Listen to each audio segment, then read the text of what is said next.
It is 9:30 on Christmas Eve. As I sit down to write this, my young family are huddled around the fire in the drawing room, still telling ghost stories. It is a sport for them, a high-spirited and harmless game among young people. I can hear them now, vying with one another to tell the horridest, most spine-chilling tale. They speak of dripping stone walls in uninhabited castles, of secret dungeons and overgrown graveyards, howlings, shriekings, groanings and scuttlings, hooded monks and headless horsemen. This is sport indeed, an ancient tradition for the festive season, and to be sure, nothing of which I can possibly disapprove. The truth is quite other, and altogether more terrible. Stepfather? Oh, here you are. We wondered where you were hiding. I'm not hiding, Isabel. I'm just enjoying a little peace and quiet. Too much excitement for an old chap like me, I'm afraid. I wonder you can bear to be alone after Edmund's story. It was the best yet. When those fingers started scratching at the window pane, I thought I should faint. Yes, your brother certainly has a most vivid imagination. What are you writing there? Nothing. A letter. It's of no importance. Good, because it's your turn. My turn for what? To tell a story. No, I don't think so. Come on, stepfather, you must. Everyone else has. Even Mother managed one. Well, of sorts. No, Isabel, I really would rather not. Oh, don't be an old spoil-sport. It is Christmas Eve. No. No, I'm sorry, nothing from me. Isabel? We're all waiting, come on. It's stepfather. He's being a bit shy. He won't come. Oh, I say, sir. Be a sport. We've got all the lights out, and the fire's died right down. Edmund's giving a corking performance of hooting owls and howling wind. Your audience awaits you. Well, I fear they must wait on, Oliver. I'm quite comfortable in here, by myself. Well, that's hardly the Christmas spirit, is it? I'm sorry. Isabel, go and fetch Mother. Tell her husband is being most uncooperative. Isabel, wait. Aha! I thought that would do the trick. Both of you, please. Just leave me. Go back to the drawing room and amuse yourselves. I'm sure Edmund can come up with another tale in place of mine. But that's not the point. It's a competition.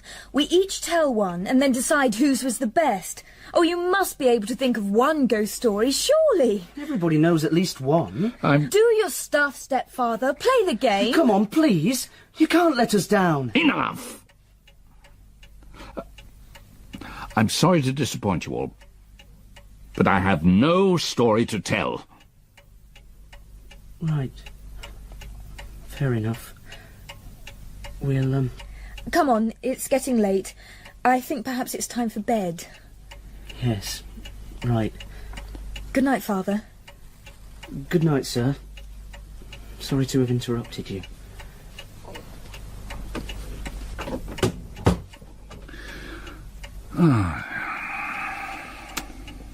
Oh, my dear Isabel, how right you are. I do have a story, a true story, a story of haunting and evil, fear and confusion, horror and tragedy. But it is not a story to be told around the fireside on Christmas Eve.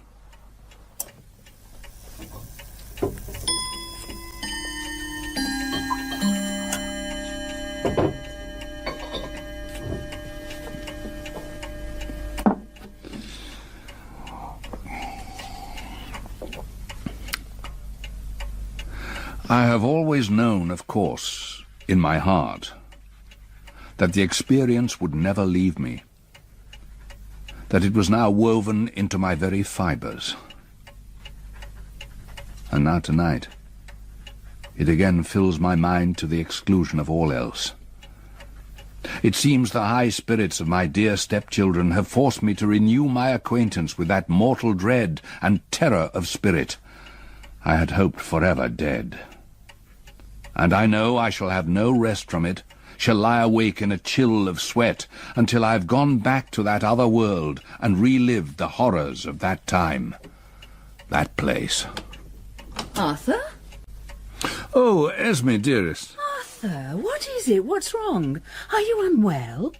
The children were quite upset. They said they'd never seen you so angry. I'm sorry, I didn't mean to. I'll apologize to them in the morning. It's so unlike you, Arthur. Yes, I know. I don't know what came over me. I simply felt a little unwell.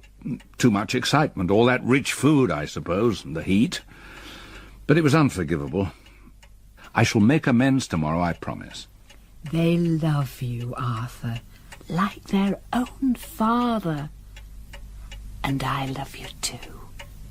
But we worry sometimes.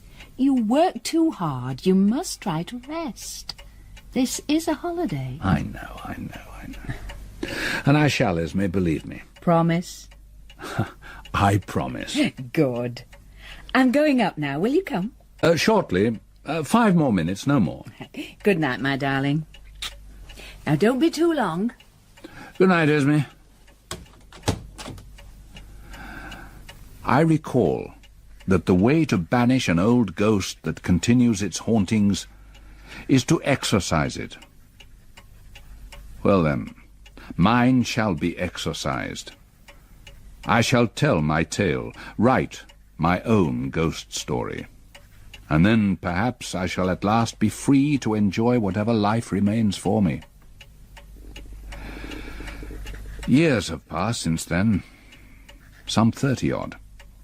And yet, on this Christmas Eve, I can recall it all, every last terrible detail, as if it were yesterday.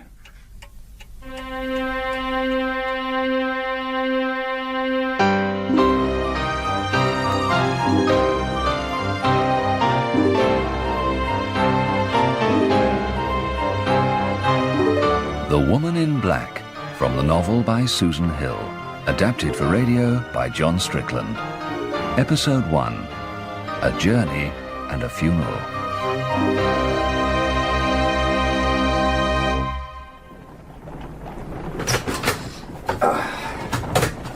Morning, Tomes. Oh, good morning, Mr. Kipps, sir. Shall I put your coat to dry, sir? Yes, thank you, Tomes. This fog, it's so damp. I'm quite soaked. Yes, sir. Oh, it's a regular particular out there, sir. Indeed it is, Tomes. It's quite the dreariest month of the year, November. Lowering to the spirits. Is Mr. Bentley in yet? Oh, yes, sir. Mr. Bentley has been at his desk an hour or more. Well, yes. Well, it took rather longer than usual to get here this morning. Oh, I'm sure it did, sir. Still clinging on to that cold, Tomes. What coal's that, sir? Right. Well, what have we first today, then? Oh, more conveyancing, sir. Property leases. Oh, dear. Dull work for a dull day, eh? Mr. Bentley asks to see you first, sir. What, straight away? As soon as you arrived, he said, sir. Oh, right. Well, in we go, then. Mr. Kipps is here, sir. Finally. Ah, good. Arthur, come in. Sit ye down. Sit ye down. Thank you, Tomes. Sir? I'm sorry I'm late, sir. I was just telling Tomes that... I don't think I ever told you about the extraordinary Mrs. Drablow, Arthur. No, sir. Drablow, Mrs. Alice Drablow of Eel Marsh House.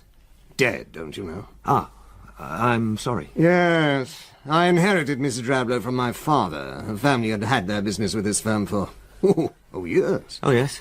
She was a good age, 87. And that's her will you have there, I take it, sir? Mrs. Drablow was, as they say, a rumman. Ever heard of the 9 Lives Causeway? No, never. Nor ever of Eel Marsh House? No, sir. Never visited the place at all? No, I'm afraid not. Oh, don't be afraid, Arthur. Living there, anyone might become rum. Well, I've only a hazy idea of where it is. Then, my boy, go home, pack your bags, and take the afternoon train from King's Cross, changing at Crewe and again at Homerby. From Homerby, you take the branch line to the little market town of Crythin Gifford, and after that, it's a wait for the tide. The tide, sir? You can only cross the causeway at low tide. That takes you on to Eel Marsh and the house. Mrs. Drablow's? And when the tide comes in, you're cut off until it's low again. Remarkable place.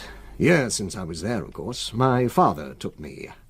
She didn't greatly care for visitors. Was she a widow? Since quite early in her marriage, yes. Children? Children? No. According to everything we've been told about Mrs. Drablow, no, there were no children. Did she have a great deal of money? Or land? Well, she owned a house, of course, and a few properties in Crythin Gifford, shops with tenants, that sort of thing. There is a poor sort of farm, half underwater. And there are the usual small trusts and investments. Then it all sounds perfectly straightforward. It does it not? May I ask why I am to go there, sir? Why? To represent this firm at the funeral of one of our oldest and most esteemed clients. Oh, yes, of course. I wondered whether to go up myself, naturally, but there is a chance Lord Boltrop will need to see me, so I really ought to be here, do you see? Yes, of course, sir. And then again, it is high time to put a little more onto your shoulders, Arthur. It's no more than you're capable of, isn't it? I certainly hope not, sir. I'll be very glad to go up to Mrs. Drablow's funeral, naturally. There is a bit more to it than that, Arthur. The will? Yes, that too. I'll let you have the details to read on your journey. But principally, you're to go through Mrs. Drablow's documents, her private papers, whatever they may be, wherever they may be, and bring them back to this office. I see, sir. Mrs. Drablow was somewhat disorganized, shall I say? It might take you a while. A day or two? Oh, at least a day or two, Arthur. Of course, things may have changed. I may be quite mistaken. Perhaps you'll clear it all up in an afternoon. As I say, it's many years since I was there. And will there be anyone there to help me? Oh, yes, I've made arrangements. There's a local man, Jerome, dealing with it all. He'll be in touch with you. And presumably she had friends? Neighbours? No. Eel Marsh House is far from any neighbours. And being a rumman, she'd never made any friends, I suppose. Well, come along, Arthur. Look on the bright side. Treat the whole thing as a jaunt. At least it'll take you out of this fog for a day or two. Now then, you'll reach Crythin Gifford by late this evening. There's a small hotel you can put up at for tonight, and the funeral is tomorrow morning at 11. Yes, Holmes. Your 10 o'clock client, sir. Good. Show him in. Right you are, Arthur. Any problems? I know I can trust you to uphold the firm's reputation. Yes, sir. I hope you can, sir. Well, don't dither in the doorway, man. There's work to do. Work to do and little time in which to do it. Yes, sir. Well, Holmes? You'll be needing your coat then, sir. Not had much of a chance to dry off yet, I'm afraid. I must say, Holmes, for all it's a strange part of the world I'm going to, it's a relief to be leaving this appalling fog and unhealthy atmosphere. Oh, you'll be needing these too, sir. What? Oh, yes, the Drablow papers. Some light reading for the journey. Hey, Holmes.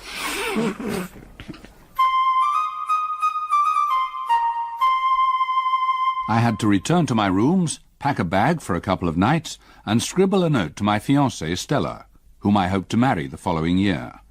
After that, I was to catch a train to a remote corner of England of which until a few moments before I had barely heard. Nothing could have raised my spirits more than the sight of that great cavern of a railway station. I purchased newspapers at the bookstall and walked down the platform with a light step. All aboard for crew! 12:43 for crew, all aboard now! I found a corner seat in an empty compartment and settled down in great contentment. A couple of other passengers joined me, but after nodding briefly, were as intent on applying themselves to their papers as myself. Beyond the windows, it was quickly dark, and when the carriage blinds were down, all was as cosy and enclosed as some lamplit study, as we sped a good many uneventful miles towards the heart of England. At Crewe, I changed with ease and continued on my way. It was only when I came to change again onto the branch line at the small station of Homaby that I began to be less comfortable. The train in which I was to travel the last hour of my journey was ancient and comfortless, smelling of cold, stale smuts, the windows grimed, the floor unswept. Until the very last second, it seemed I was to be alone. But just at the blowing of the guard's whistle, another man climbed in, swinging the door shut as the train began to pull away. It's a poor night out there. It seems I've exchanged one kind of poor weather for another. I left London in the grip of an appalling fog, and up here it seems cold enough for snow. It's not snow. No? The wind will blow itself out. Take the rain off with it by morning. I'm very glad to hear it. But if you think you've escaped the fog by coming up here, you're mistaken. We get bad frets in this part of the world.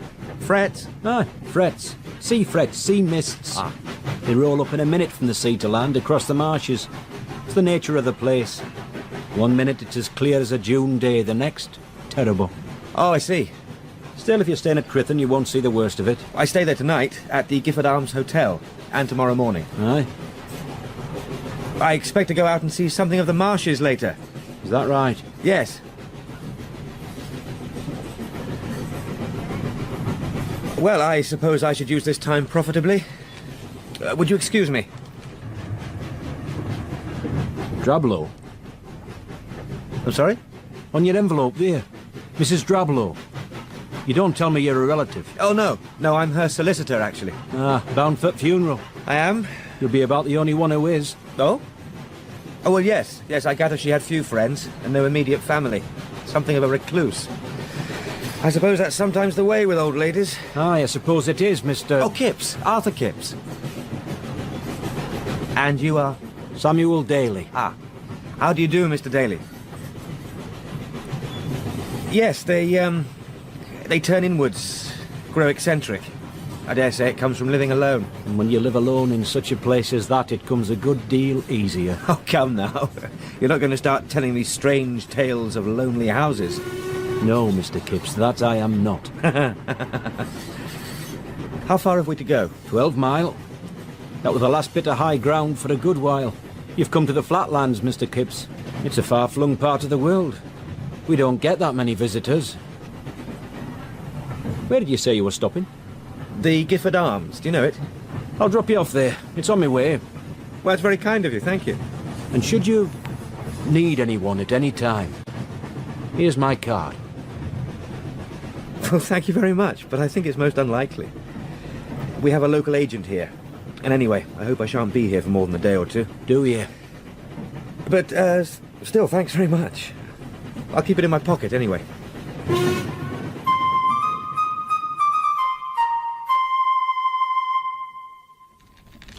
Now, I can do another egg if you'd like, sir. It's no trouble. No, this is... Another pot of tea, then? No, really, no, I've had quite sufficient. I'm still full from last night's supper. Well, if you change your mind, just shout, sir. I'll only be in kitchen. Thank you. Oh, morning, sir. I'll just put a couple more knobs of coil on here. Did you sleep all right? I think I can honestly say never better. I think the journey had tired me more than I thought. Aye, it's a fair old jaunt from London, sir. Seems a world away, if only for the weather. It's a beautiful morning out there by the look of it. Aye, it's fresh. Sky's clear enough, but you'll be glad at fire when you get back. If you're planning to go out, that is, sir. Oh, yes. I think I'll take a turn around the town. Explore a little. Oh, it won't take you long, sir. It's a small enough place. And none the worse for that, I'm sure. Though, of course, today's busier than most, what with auction and market day falling together. That's what's brought you up here, is it, sir? The auction? Auction? Aye, public bar here at 11 o'clock. They're seeing off several farms from just south of here. I thought you'd come up for that. No, I'm afraid at 11 o'clock this morning I have a rather more sombre engagement. I'm here to attend a funeral. Oh, sorry to hear that, sir. A relative, is it? No, it's a Mrs. Drablow of Eel Marsh House. Perhaps you knew of her? Aye, I knew of her. I'm her solicitor, or rather, I represent her firm of solicitors. I never met her myself. I gather she kept rather out of the way for the most part. Could hardly do otherwise living there. Yes, I'm told. I'll wish you good morning, sir, if you'll excuse me. I've work to do. Yes, of course. How extraordinary. Yes? Mr. Jerome's here to see you, sir. Mr. Jerome? Your agent, dear, sir. How do you do? Oh, yes, of course. I'm sorry, Mr. Jerome. How do you do? I trust you had a comfortable night, Mr. Kipps. Yes, very, thank you. I thought perhaps you might wish me to accompany you to the church, sir. I presume our little town is unfamiliar to you. That's most thoughtful of you, Mr. Jerome. I've not had time to explore yet. The landlord was telling me today's market day, so the streets are somewhat busier than usual. Indeed, sir.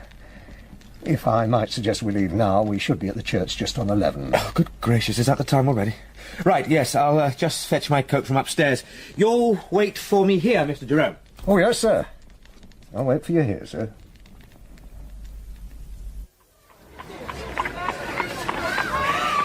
The landlord was right, Mr. Jerome. It's as busy as London and every bit as colourful. Market day, sir.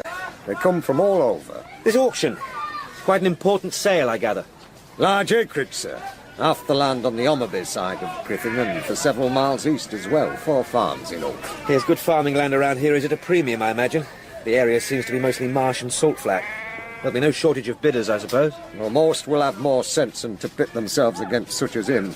And who on earth is such as him, Mr. Jerome? Daly. Daly? Samuel Daly? You know him, Mr. Kipps? No, I met him. Just briefly, on the train coming here. Is he a large landowner here, then? He's buying up half the county. And do I gather disliked because of it? Well, I may be doing business with him myself before the year is out. I suspect it's quite possible that Mrs. Drablow's estate will come up for sale in due course. Oh, I doubt whether even Samuel Daly would go that far. I don't think I fully understand you, Mr. Jerome. I know I haven't seen the full extent of Mrs. Drablow's land yet, but I gather there is a fair-sized farm a few miles out of town. Hoggets? 50 acres, Mr. Kipps, and half of it under flood for the best part of the year. Hoggets is nothing. Well, there's also Eel Marsh House and all the land surrounding it. Would not that be suitable for farming? No, sir. Well, might not Mr. Daly simply want to add a little more to his empire for the sake of being able to say that he had got it? You imply that he's that sort of man. Aye. Maybe he is, sir. Maybe he is. This is quite unsettling, Mr. Jerome. We seem to be the focus of considerable attention. Oh, yes, sir. Well, we're quite plainly being watched every step of the way. And yet each time I try to catch anybody's eye, they turn away. It's a most unpleasant sensation. I feel like some pariah. Not to worry, Mr. Kipps. This is the church here. Oh, thank heavens for that. I know I'm a stranger here, but really, I was beginning to feel as if I had 2 heads. After you, sir. Thank you.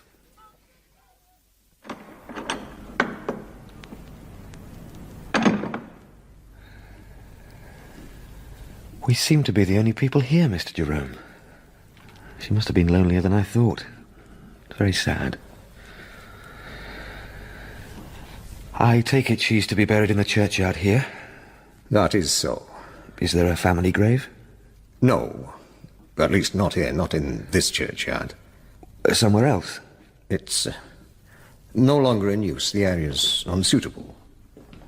I'm sorry? I know that my Redeemer liveth, and that he shall stand at the latter day upon the earth. And though after my skin worms destroy this body, yet in my flesh shall I see God, whom I shall see for myself, and mine eyes shall behold, and not another. Behold, I show you a mystery. We shall not all sleep, but we shall all be changed in a moment, in the twinkling of an eye, at the last trump. For the trumpet shall sound, and the dead shall be raised incorruptible, and we shall be changed. Corruptible shall have put on incorruption, and this mortal shall have put on immortality. Then shall be brought to pass the saying that is written, Death is swallowed up in victory. O death, where is thy sting? O grave, where is thy victory? I see the old lady did have one friend after all. Through our Lord Jesus Christ. Therefore, my beloved The woman brethren, stood several rows behind us, and quite alone. always abounding in the She work must have slipped into the church after we'd taken our places. She was dressed in deepest black, in a style that was somewhat out of fashion. A bonnet covered her head and shaded her face, but I could still see enough to recognize that she was suffering from some terrible wasting disease. She was extremely pale, and her skin was tautly stretched across her bones, so that it gleamed with a curious blue-white sheen. Her eyes seemed sunken back into her head, as though she had been a victim of starvation. She was quite possibly no more than 30, and it seemed to me unspeakably poignant that a woman, perhaps only a short time away from her own death, should drag herself to the funeral of another. He cometh up and is cut down like a flower. He fleeth as it were a shadow, and never continueth in one stay. We should follow the coffin, Mr. Kipps. Miss Kipps? What? Oh, I'm sorry. Yes, of course.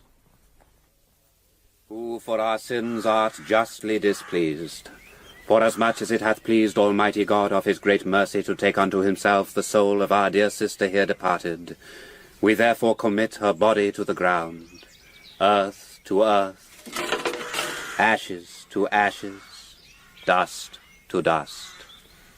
Amen. Amen. Amen. My deepest condolences, Mr. Jerome, young man. Thank you. A simple service, but no less moving. Are you perhaps a relative of the deceased? Mr. Kipps represents Mrs. Drablow's legal advisers, nothing more. Ah, I see. Well, a duty done, Mr. Jerome. A duty done. Indeed. Good day to you, sir. Yes, good day. Well, a melancholy little service, Mr. Jerome. Indeed, sir. You'll be returning to your hotel, no doubt, sir. Yes, although I would like a word with the young woman first. Perhaps I can be of some assistance to her. I beg pardon, sir. Well, I hope she can find her own way home. She looks so dreadfully unwell. Who is she? The young woman with the wasted face, at the back of the church and then in the graveyard. A young woman? Yes, dressed in black. Well, look, there she is now, over by that tree. Is there anything the matter, Mr. Jerome? You look unwell. Oh, Mr. Jerome, are you all right? Look, if you can just walk a few steps back to the porch, you can rest and recover while I go for help. A car. No. But my dear fellow. No! I do apologise. I'm so sorry. It's nothing, a passing faintness. I think it would be best if you would just walk back with me towards my offices in Penn Street, just off the square. Well, if you're sure. Quite sure. But, Mr. Jerome, please wait, are you sure? But Mr. Jerome was hurrying away, almost running in his eagerness to get out of the churchyard. It was an extraordinary scene. Only seconds earlier, he had been on the verge of a complete collapse, triggered apparently by my reference to the young Lady Moona, and yet now he moved like a man possessed, out of the churchyard, past a row of small children, lined up against the iron railings, staring in at the mournful proceedings. Their pale, solemn faces with great, round eyes, their little hands gripping the railings tightly, each one of them silent and quite motionless. It was a strangely grave and touching sight. As I followed Mr. Jerome, I caught the eye of one and smiled at him gently. But he looked at me blankly, his expression almost disturbingly unchildlike. Had I been less concerned with catching up with Mr. Jerome and making sure he was all right, then I might have felt rather more clearly the distinct chill that was settling over the graveyard, despite the bright autumn sunshine that made the distant marshes shimmer and gleam on the far horizon.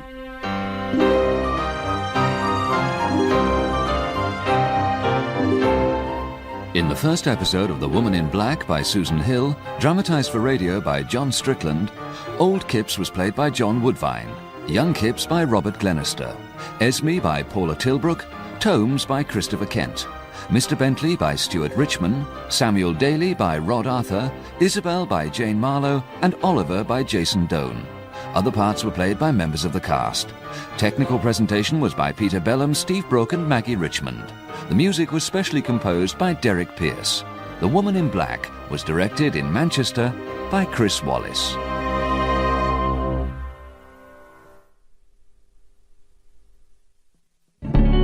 This is BBC Radio 4 Extra. So next this hour, it's time to discover some books worth reading in this week's archive edition of A Good Read. Hello, welcome to A Good Read, where my guests today are a lord and a best-selling novelist. The novelist first is Mavis Cheek, who began her literary career as a journalist and travel writer, but hit her stride with what you might call social satire or romantic fiction, though she treasures a critic's description.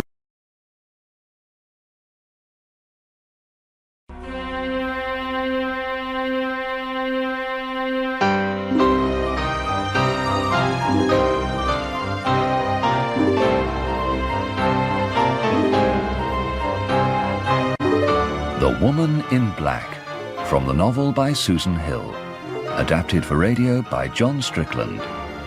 Episode 2, A Causeway and a Pony Trap. You may leave me here, Mr. Kipps. My office is just above the shop, thank you. You are most welcome, Mr. Jerome. Although, are you quite sure you're recovered? You didn't seem at all well back there at the churchyard. I've already apologised, Mr. Kipps. I assure you it was nothing. Well, I think the walk back must have done you good. You've a good deal more colour now than you had a few moments ago. As I said, sir, a passing faintness, nothing more. Yes, quite. Now then, what time shall I return? Return, Mr. Kipps? Yes?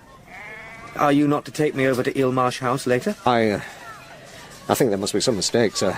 I shall not go across there. You can cross any time after 1 o'clock. Keckwick will come for you. He's always been the go-between to that place.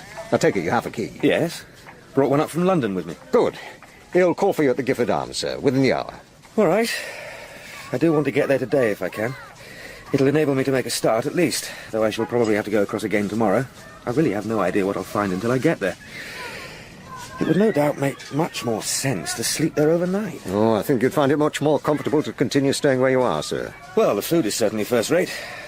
Yes, you may be right. I'm sure I am, sir. So long as it causes no one any inconvenience. You'll find Keckwick perfectly obliging, sir. I'm sure I will. Though not very communicative. Now, if you will forgive me... Mr. Jerome scuttled away again like a rabbit to its hole. I half moved to call him back, for I was becoming curiously irritated by his evasiveness, and thought of trying to get out of him exactly what was meant by it. It all seemed to hint of silly local tales which had grown out of all proportion. Doubtless, in such a place as this, with its eerie marshes, sudden fogs, moaning winds, and lonely houses, any poor old woman like Mrs. Drablow might be looked at askance. Once upon a time, after all, she would have been branded as a witch. For my own part, as I crossed the square back to the hotel to wait for Mr. Keckwick, I resolved to enjoy the whole business, to relish my new-found responsibility. I would endeavour to be amused by it all, as adding no more than a touch of spice and local colour to my expedition.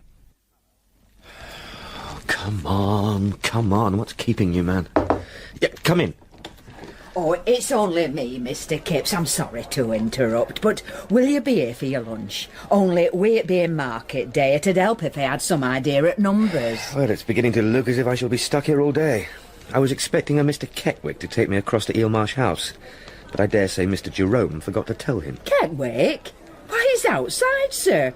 I wondered who he were waiting on. He's outside? Aye, always been there 10 minutes or more. Well, why didn't he come in and announce himself? I've been sitting here for the last half an hour. Am I to tell him you're on your way, sir? No, it's all right. I'm quite ready. I'll find him myself. As you like, sir. Oh, does that mean you'll be back for your supper, then? Yes, though I'm not sure what time. That rather depends on what I find out there. At Eel Marsh, sir? Well, yes, that's where I'm headed. Aye. Well, no doubt you'll be back before dark, Mr. Kipps. Keckwick'll see to that, I'm sure. Will he? Good. Now, look, I really must go before our Mr. Keckwick takes it into his head to leave us as anonymously as he arrived. Now, you take care out there, Mr. Kipps. Mr. Keckwick? Mr. Kipps? Oh, you're Mr. Keckwick. I'm sorry, I was expecting a car for some reason. But this is delightful. Do I climb up? Without you want to walk behind? I beg your pardon? Oh, right, yes. If I can just use this to pull myself. There. Get over there! Oh, I say, this is quite a novel experience for me, Mr. Keckwick. It's a while since I've ridden in a pony and trap. I'm sorry to have kept you waiting, Mr. Keckwick, back at the hotel. I didn't realise you'd arrived until the landlord's wife told me. You see, I'm afraid you were sitting outside and I was sitting inside, both of us twiddling our thumbs for a good 10 minutes. Still, no matter. It's a beautiful morning at the time of year. Should be good for business today. It's the church again. This is the second time I've seen it today. I was at the funeral this morning. Mrs. Drablow's. It all seemed to pass off fairly, smoothly. Solemnly. Not that there was actually a very large turnout. Just one mourner. Apart from Mr. Jerome and myself, of course. In fact, you might be able to help me, Mr. Keckwick. You see, I wasn't able to speak to the young lady at the time, or indeed even to find out her name. But perhaps you might know her. She was fairly tall, slim, dressed entirely in black and of the most gaunt appearance. In fact, I would have to say that she looked quite desperately unwell. I can't imagine there is another in the town who looks like her. Would you have any idea who she might be? Go on, get on there! Keckwick was marginally more taciturn than Mr. Jerome, if that were possible. He was certainly not to be drawn on the identity of the mysterious woman in black, and I very quickly abandoned all attempts to engage him in conversation. Instead, I concentrated on my immediate surroundings as we drove on out into open country, leaving Crythin Gifford and all its market day bustle far behind. And what country it was! All around and above and way beyond, there seemed to be sky, and only a thin strip of land. As we drove briskly across the absolutely flat land, we passed no farm or cottage, scarcely even a tree. All was emptiness. The hedgerows petered out. The ploughed soil gave way to rough grass, dikes and ditches filled with water. And then we were approaching the marshes themselves. We seemed to be journeying towards the very edge of the world. And this must be the Nine Lives Causeway we're on now, Mr. Keckwick, eh? Presumably, when the tide comes in, it's quite submerged. Easy, girl, easy. Not a place to come without a good knowledge of the local tides, eh? But quite astoundingly beautiful nonetheless. I never imagined such a place as... Good gracious! That, I take it, is Eel Marsh House. Up ahead. Aye, that's her.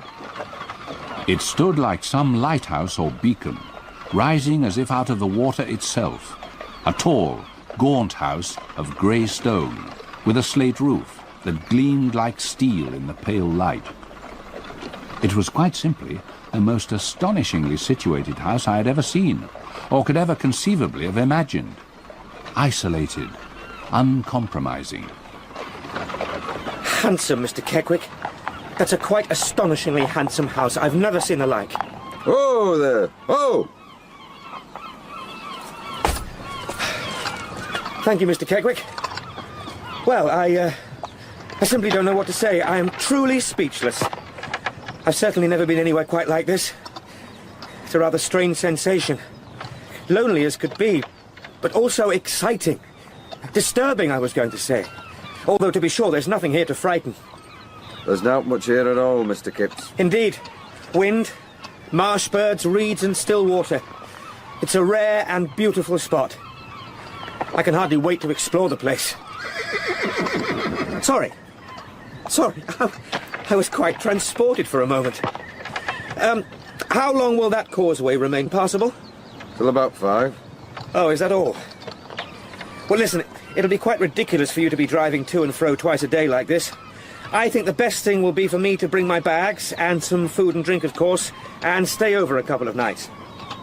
Stop here? Oh, yes. It seems the most sensible course of action. So for now, I'd simply like you to collect me before the tide comes in this afternoon, and then tomorrow morning bring me back out here as early as possible. If you are agreeable, that is. It's not for me to be agreeable. Or you perhaps prefer to wait here for me now, though I shall be a couple of hours. You know what suits you best. Getcha! We're there! And a very good day to you too, Mr. Keckwick. Extraordinary people. I think you may have had the right idea, Mrs. Drablow. Staying out here as far away from them all as possible. Now then, let's have a look at exactly what Eel Marsh comprises.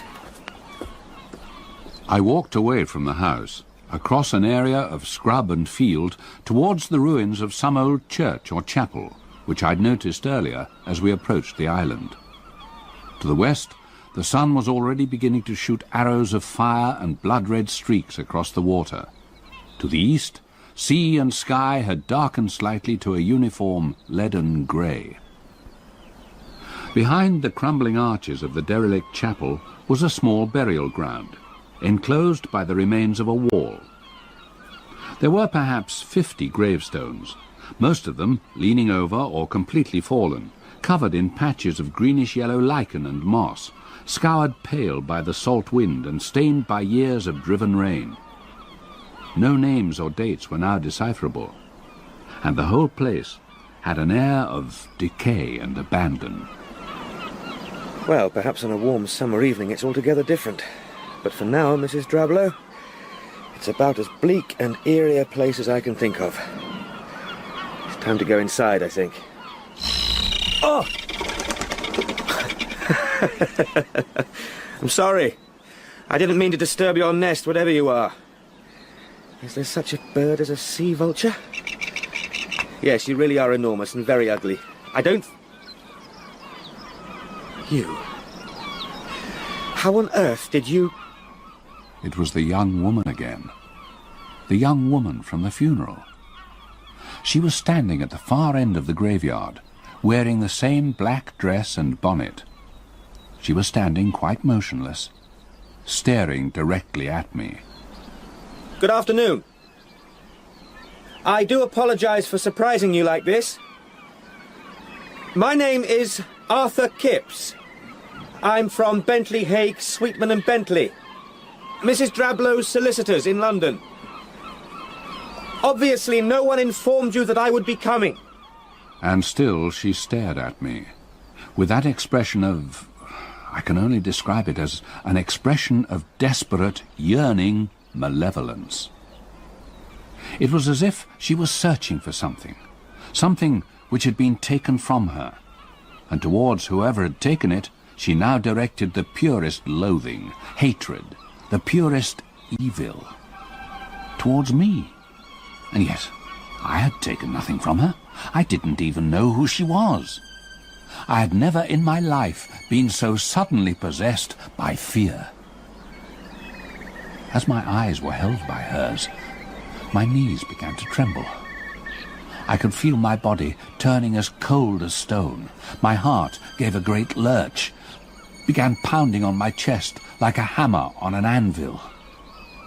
It was as though I had become paralyzed. Even now, all these years later, I can still feel my flesh begin to creep. I could not bear to stay there, but I had no strength left in my body to turn and run.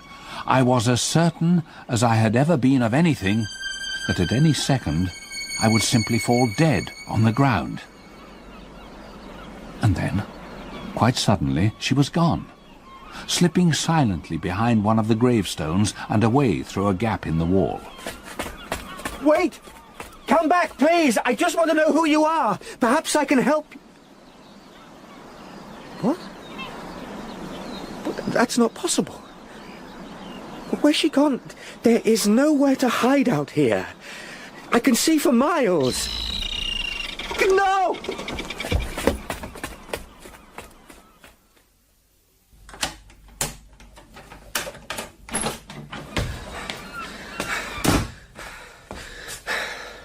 Who is she? Who is she? Oh, I did not believe in ghosts. Not then. And yet, in the desolation of that burial ground, in that peculiar fading light, I had just seen a woman whose form was in some essential respect ghostly. She had appeared and then vanished in a way that no real living human being could possibly manage to do. But I could have touched her. I saw her quite clearly. She was there. She was real. No. No, I do not believe in ghosts. There's an explanation for this. Somewhere in this old house there is an explanation. Hello? Hello, it's Arthur Kipps again. I didn't mean to startle you just now.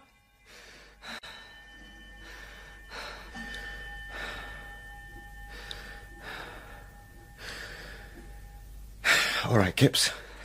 Compose yourself. Now, first know your territory. Right. Hallway. Oak staircase leading off. Passage to kitchen and scullery, I presume.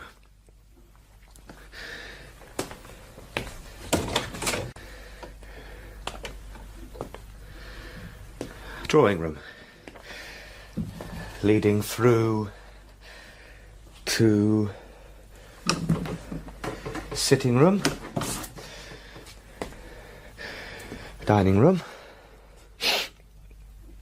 All with a rather musty, sweet-sour smell. Though I suppose that's hardly surprising. It must have been shut up for some time now. There was nothing dramatic or unpleasant. The furniture in each room was old-fashioned but good, solid, dark. Many of the rooms had clearly not been used for years. The whole place was curiously impersonal. The furnishings, the ornaments, the decoration, all dull, gloomy, and rather unwelcoming. Here was nothing elegant, nothing that spoke of individuality or taste, nothing to give me the slightest clue as to the identity of the young woman in black I had now seen in 2 separate graveyards. Small parlour and study. None of it quite to your taste, I'm afraid, Stella. Perhaps we won't move here after all. Now then, what precisely is inside all these cupboards and drawers? Oh! My goodness! It was a cascade of old papers. As I worked my way around the various desks, bureaus and writing tables, I gradually revealed a mountain of correspondence, receipts, legal documents, notebooks, tied up in bundles, yellow with age. Most of it probably worthless, but all of it requiring close examination before I could decide which of it needed to be carried back to London for Mr. Bentley's attention. This is a huge task. Did you ever throw away a single piece of paper in your life, Mrs. Drablow? Oh, there's no point in starting this now.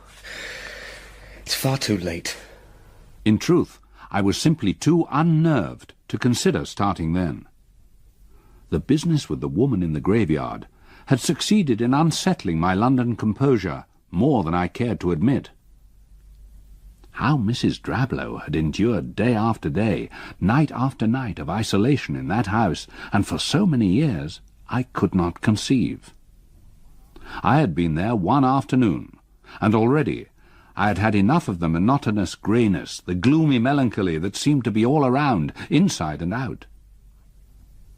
I decided a good brisk walk, though not anywhere near the old burial ground again, would put me in better heart.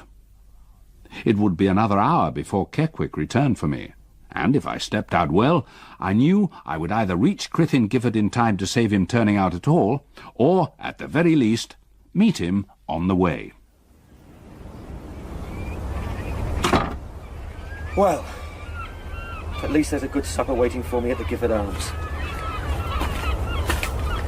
On the causeway path it was still quite dry underfoot, although to my left I saw that the water had begun to seep nearer, quite silent, quite slow.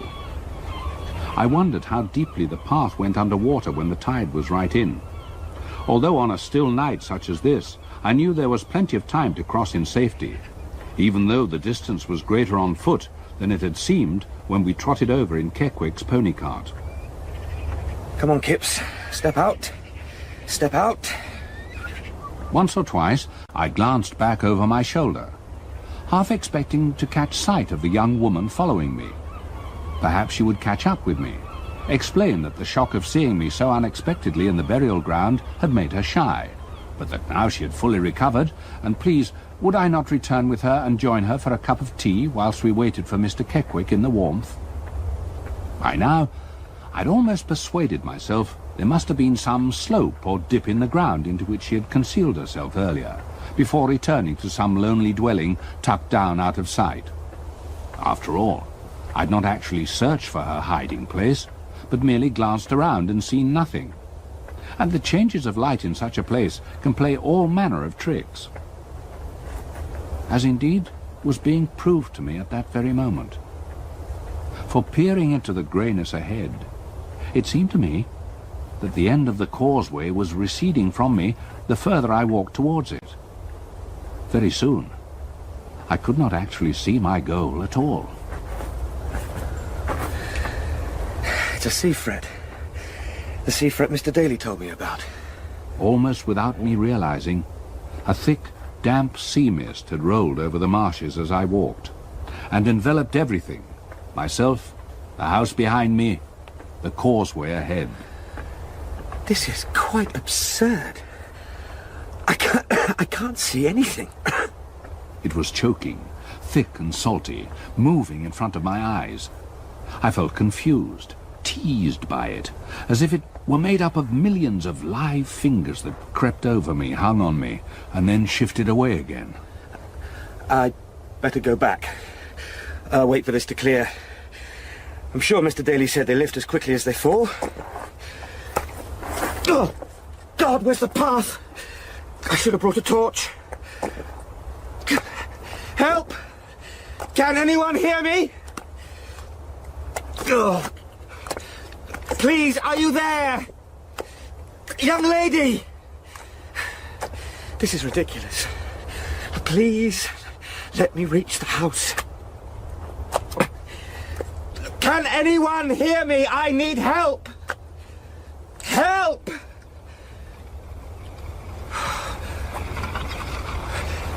Keckwick! Oh, thank God. Keckwick! Mr. Keckwick! Over here! I'm here! Keckwick! Over here! I can't see! No! No! Keckwick! Keckwick! Oh, dear God. Keckwick! No! No! No!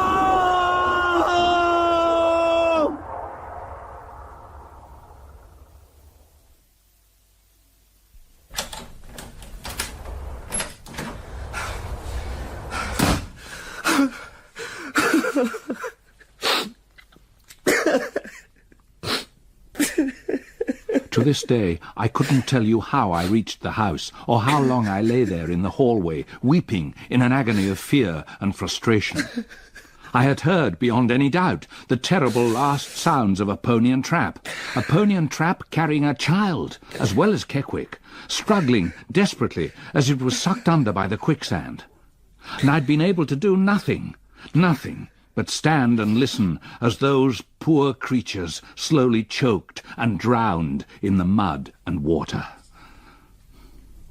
I do know that eventually I was able to pull myself together sufficiently to go about the house, switching on every light I could make work, hoping, against all reason, that it would be seen like a lightship by someone, somewhere across that dark, misty wasteland.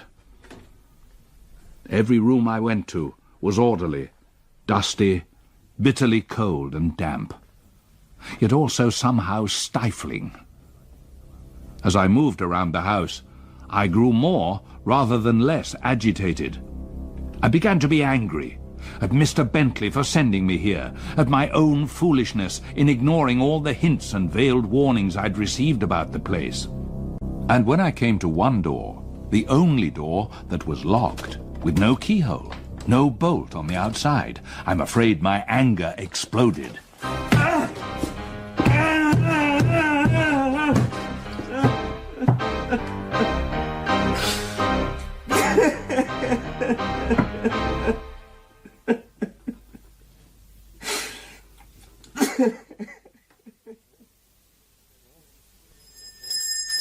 What?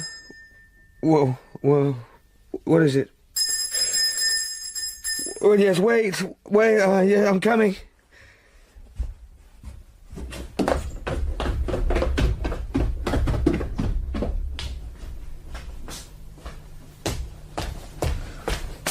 Who is it? Who's out there? Mr. Kipps? Keckwick? No. You have to wait for a fret like that to clear itself. No cross it over while the fret's up. Unlucky for you, that were. Keckwick? How did you... After that, there's the wait for the tide. Awkward place, you'll be finding that out fast enough. What time is it? 2. In the morning? It can't be. I haven't slept that... I was trying to attract attention. With the lights. Wouldn't have left you over the night. Wouldn't do that to you. No, thank you. I'm most grateful to you. Aye.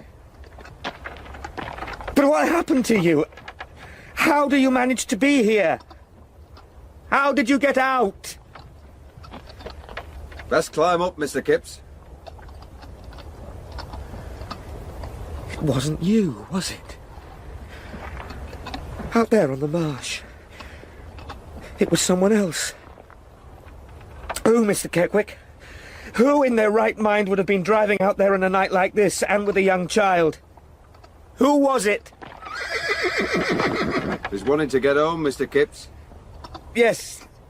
Yes, I must lock up the house before...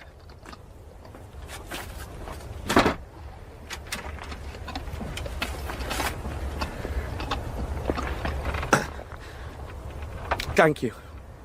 Oh, girl, get up! I fell into a sort of trance, half sleeping, half waking, rocked by the motion of the cart. I knew that I had entered some hitherto unimagined realm of consciousness, that coming to this place had already changed me, and that there was no going back.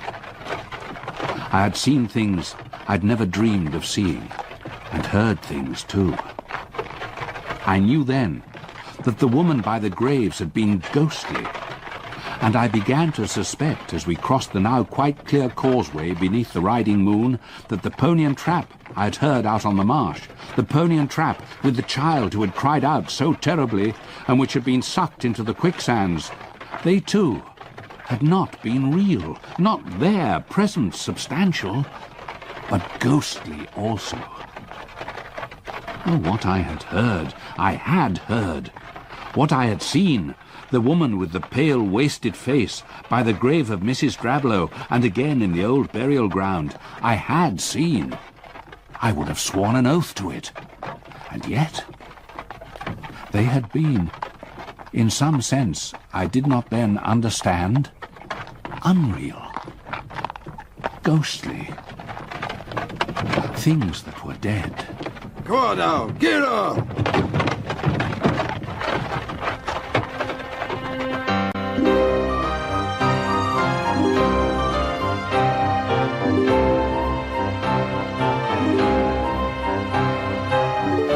In episode 2 of The Woman in Black by Susan Hill, dramatised for radio by John Strickland, Old Kipps was played by John Woodvine, Young Kipps by Robert Glenister, The Landlady by Paula Tilbrook, Mr. Jerome by Stuart Richmond, and Keckwick by James Quinn. Other parts were played by members of the cast. Technical presentation was by Peter Bellum, Maggie Richmond and Steve Brooke. The music was specially composed by Derek Pierce. The Woman in Black was directed in Manchester by Chris Wallace. This is BBC Radio 4 Extra. Now it's time to explore another piece of music with a powerful emotional impact. It's soul music.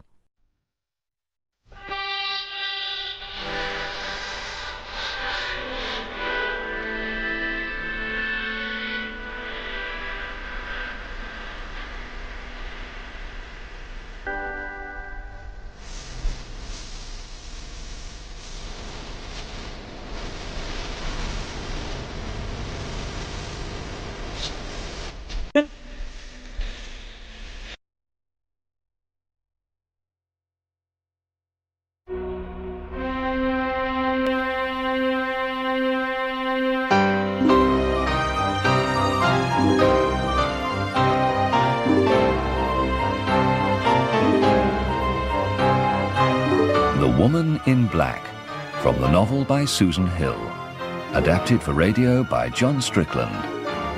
Episode 3, A Nursery and a Child. Mr. Kipps? Mr. Kipps, are you late? Yes, come in. Oh, morning, Mr. Kipps. Oh, and a grand morning it is too. I've brought you breakfast. Oh, thank you. That's most kind.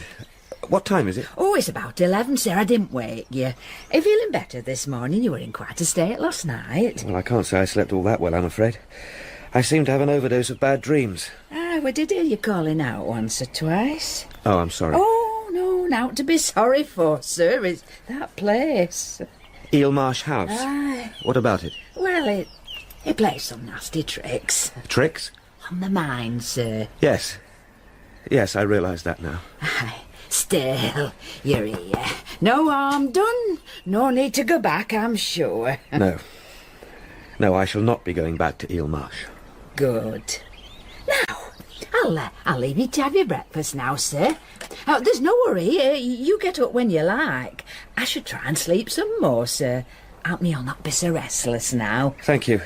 But I think what I really need this morning is some exercise in the fresh air. Perhaps I'll walk into the countryside a mile or so. Well, you'll find it nice and easy walking. Or else we can lend you a good stout bicycle. A bicycle? Now that's a much more appealing idea. Stella, my fiancée, and I are both keen cyclists. Well, you'll find my husband's round back in the yard there. Oh, you just help yourself, sir, if the fancy takes you. Thank you, I will. Oh, you're welcome, sir. It's good to have you back, safe and sound. Now, I'll leave you to finish in peace, and if there's aught else you want, just call out. I had a better appetite than I had expected. As I ate, I put to myself various alternatives. The previous night, and even that morning when I spoke to the landlord's wife, I had been adamant in my own mind.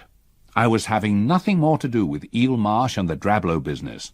I would telegraph Mr. Bentley, leave matters in the hands of Mr. Jerome, and take the first available train back to London. In short, run away. I had been as badly frightened as a man could be. And yet, already, looking out at the sharp blue sky, a good breakfast inside me, my mind was no longer quite so made up. I knew that an hour's brisk cycling would do much to refresh and restore me. But I also knew, only too well, that in order to extricate myself from the whole affair, I would have to invent some excuse for Mr. Bentley. For the truth, for someone sitting in a warm office in London, would be an open invitation to ridicule and disbelief, and the probable end of my career. Despite everything that had happened to me, despite what I'd said to the landlady, I knew deep down in my heart that in fact I would return to Eel Marsh House. But first I had to pay someone a visit. Horatio Jerome, land and estate agent. Good.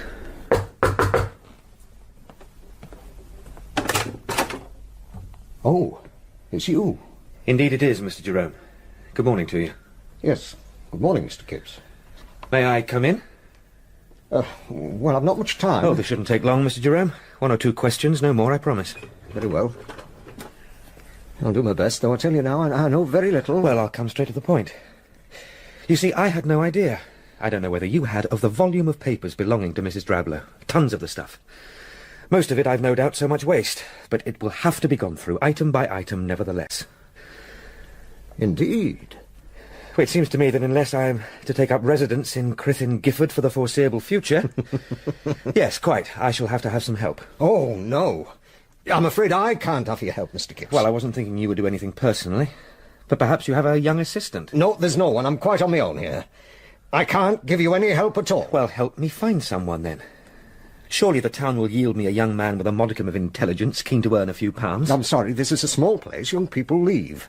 There are no openings, you see. But I am offering an opening, Mr. Jerome, albeit temporary. You'll find no one suitable. Mr. Jerome, what you mean is not that there is no one suitable.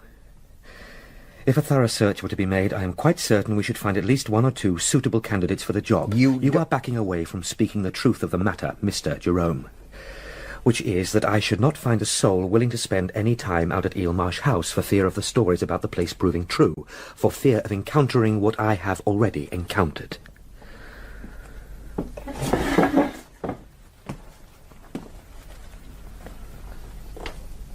Keckwick came back for you? Yes. I was more grateful than I can say. There's nothing Keckwick doesn't know about Eel Marsh House. Do I take it he fetched and carried for Mrs. Drablow? Oh, she saw no one else.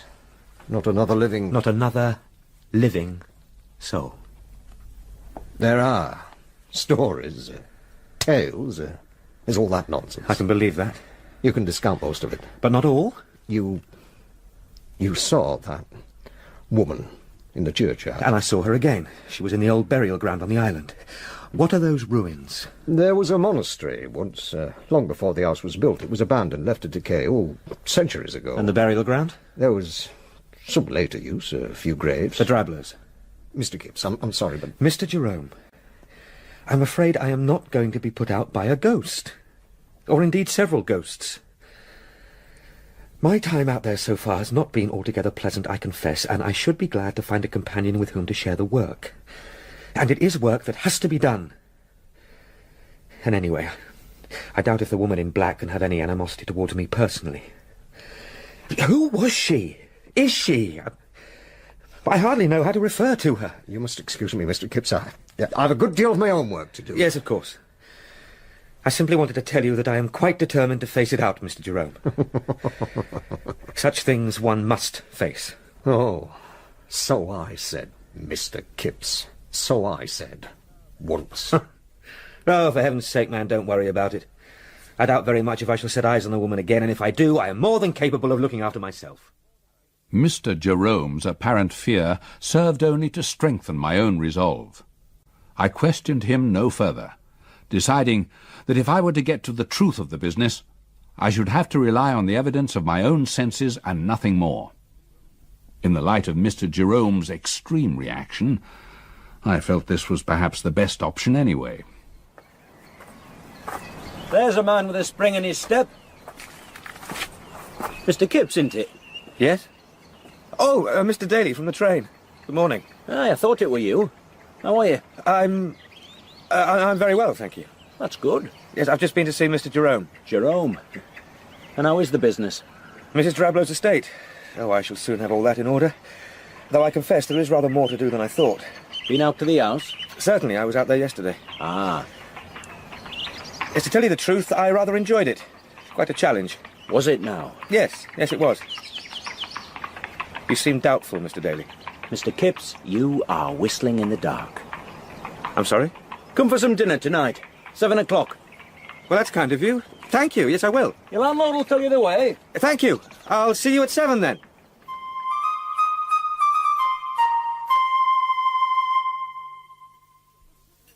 It's too big for us, really. Just the two of us now. We rattle round like peas on a drum. It's an impressive place, Mrs. Daly. Oh. You must be very proud. Money, Mr. Kipps. That's what it's about. I'm not ashamed to say I've made a few pounds in my life, and this place is just to let everyone know. Something for them to grind their teeth over of an evening. Well, do they resent your success, then? I've no idea, Mr. Kipps, though I wouldn't be surprised. Samuel. What? Whatever will Mr. Kipps think of us? He can think what he likes. I'm speaking now but the truth. Now then, how about a port? We'll go through to the study. Thank you very much, Mrs. Daly, for a delicious dinner and truly delightful company. Oh, that's very kind of you, Mr. Kipps. Perhaps next time we might look forward to meeting your fiancé. Next time? I don't suppose he'll be up here again before he has to. Samuel. Come on, Arthur, before I say something else wrong. Right. Sit yourself down. Thank you. You're very good health. You're a fool if you go on with it, you know. I beg your pardon? Oh, you're referring to my business at Eel Marsh? Listen, I'm not going to fill you up with a lot of old wives' tales. You'd find those out fast enough if you ask about the place. Maybe you already have. No, only hints. And Mr. Jerome turning a little pale. But you went out there. Yes, I went there. And I had an experience I shouldn't care to go through again. Though I confess I can't explain it. Have a try. It seems to me, Mr. Daly, that I have seen whatever ghost it is that haunts Eel Marsh and that burial ground. A woman in black with a wasted face. Because I have no doubt at all that the young woman I saw was what people call a ghost. Well, she did me no harm. She neither spoke nor came near me. I did not like her look. And I liked the power that seemed to emanate from her towards me even less. But I have convinced myself that it is a power that cannot do more than make me feel afraid. If I go there and see her again, I am prepared. That's good, Arthur. That's very good. And what about the pony and trap? And the child? Mr. Daly, if you think I should give up the job I've been sent here to do and turn tail and run, then You shouldn't go there. I'm afraid I'm going.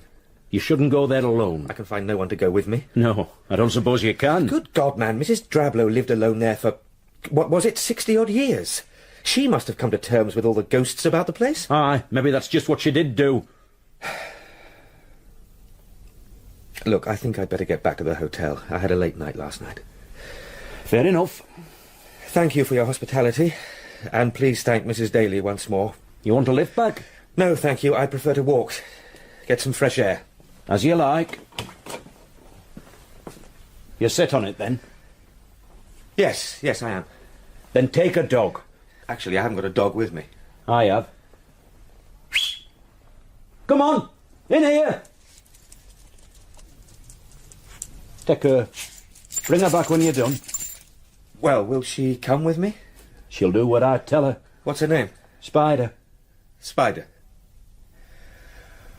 All right, I'll be glad of her company, I confess. Thank you. Come on, then. Spider. Here, come, girl. Go on, girl. Stay with him. His master's voice.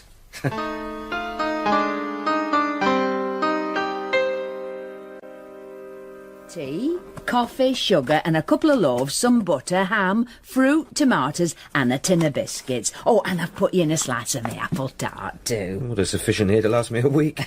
I hope to be there no more than a couple of nights at the most. Well, better to much than to little, Mr. Kipps, though I don't know why you have to stop over there at all. I'm sure Keckwick wouldn't mind coming out to fetch you back. No, it makes much more sense. The whole business will be finished much more quickly. All right, Spider, we're going in a minute. There's a good girl. Well, me husband's dug out a torch and some Wellingtons. I don't know that they'll fit you, mind. Oh, I'm sure they'll do in an emergency. Thank you. Now, come on, I'll give you a hand with this hamper. Good. Come on, Spider. I think we're finally on our way. Now, you take care, Mr. Kipps. Don't be too proud. Come on, Spider. Keep up. Nearly there. The sun was high, the water glittering, everywhere was light, space and brightness. The very air seemed somehow purified and more exhilarating. Once I'd arrived at Eel Marsh House, I spent half an hour establishing myself, building a fire in the drawing room, setting linen and blankets to air, letting up blinds and opening windows. And then, seated at a large desk, a pot of tea at my right hand, Spider at my feet, I commenced work. It was pretty tedious going, but I persevered patiently enough, untying and cursorily examining bundle after bundle of worthless old papers, ancient household accounts, banker statements and doctor's prescriptions, letters, Christmas cards. There's even shopping lists here, Spider. This is all just so much waste paper apart from the letters. Well, I suppose I must read them properly later on. Oh, how about a walk, eh? If I don't have some fresh air, I'm going to fall asleep. Come on. Go on, then. Go on. What do you want, eh? You want me to throw you a stick? All right, then. Okay. Go on, then. Fetch. That's it. Good girl. Come on. This way. Let's take a look at the burial ground. See if we can find my young friend. In loving memory, something Jen, something Humphrey, 1860 something, and of something something, Drablow. This was the stone she was standing next to, Spider. Where is she today, eh? I wonder. Come on, it's too cold out here. I'll race you back. Go on, Spider. Go on, grab it.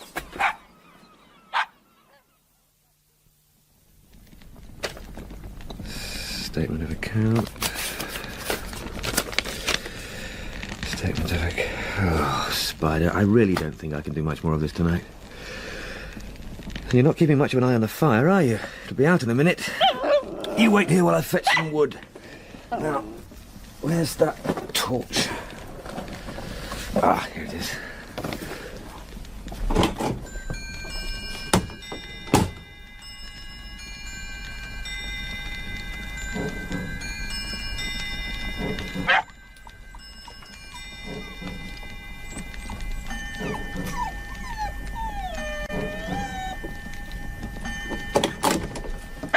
All right, I'm here, you silly animal.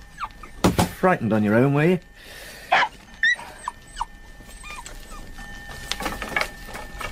There. That'll soon burn up again, eh, Spider? You like your fire, don't you? Where did it go? What's wrong? Did you think I was going to leave you just now, eh? Come on, it's all right. I was only...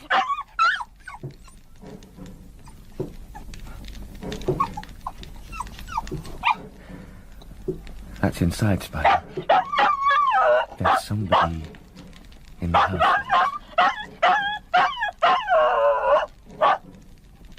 No, it's all right, girl. It's all right.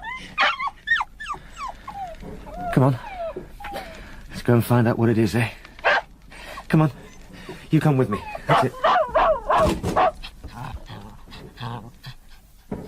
It's up here, Spider. Come on. Come on.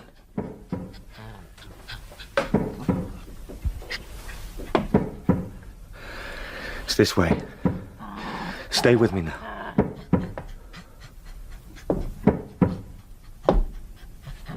This is the door I couldn't open before. It's locked, and yet there's no keyhole. Whoever it is, whatever it is on the other side of that door, Spider.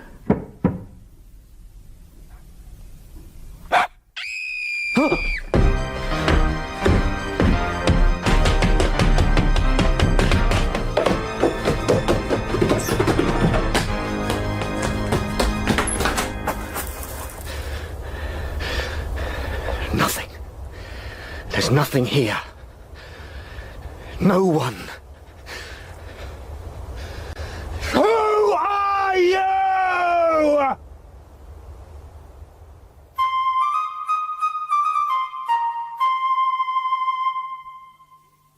When I awoke the next morning, for somehow I had slept, though I'm still not sure how, it was to gaze out on a depressing change in the weather.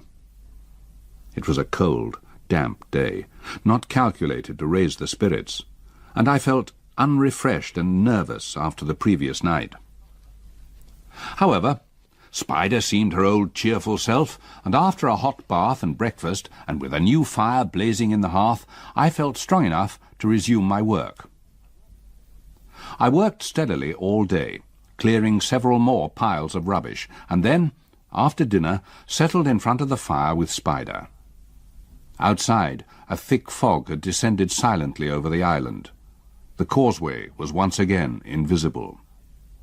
Inside, to while away the time, I turned my attention to a bundle of letters I had found, tied with a narrow purple ribbon and all written in the same hand. They were dated some 60 years before, and sent first from a manor house near Crythin Gifford, and later from a Scottish lodge. They were all addressed "My dear" or "Dearest Alice," and signed simply J, or sometimes Janet. She's obviously a relative of Mrs. Drablow's. Fairly young, I should say, unmarried and with child.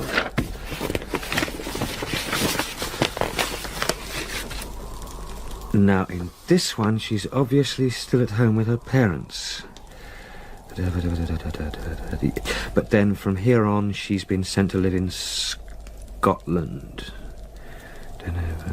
Yes, where her son is born. Are you following all this, Spider, eh?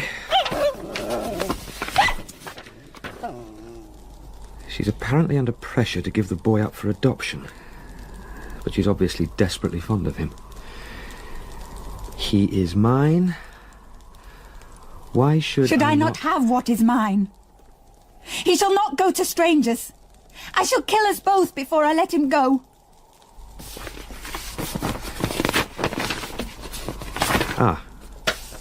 Ah, here she is again. What else can I do? I am quite helpless. If you and Em are to have him, I shall mind it less. I suppose it must be. M. Now, who's M? Person unknown, eh, Spider? Ah. Love him. Take care of him as your own. But he is mine. Mine. He can never be yours. Oh, forgive me. I think my heart will break. I think my heart will break. J.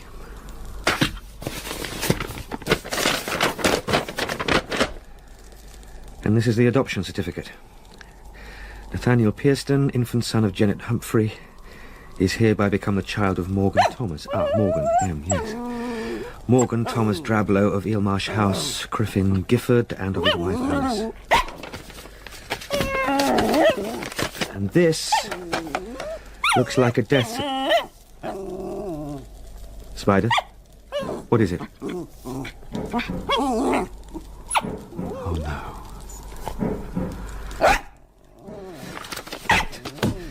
We'll put an end to this, even if we have to break the door down to do it. Come on, Spider.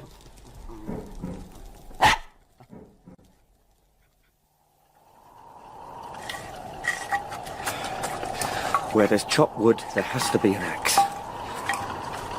Yes! I thought as much. Keckwick? Keckwick?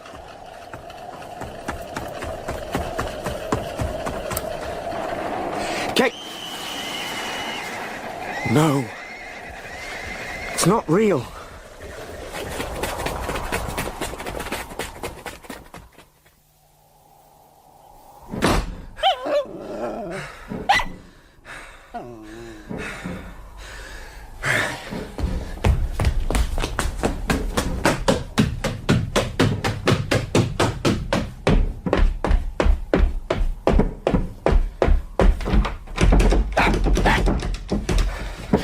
Who's in there? Who is it? Open this door! I shall use this axe!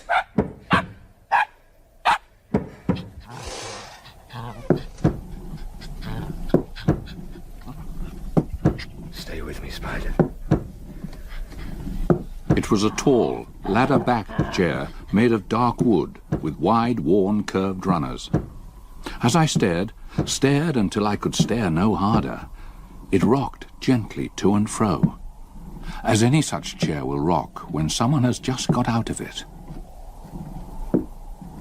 But they would have had to come past me. There's no other way out.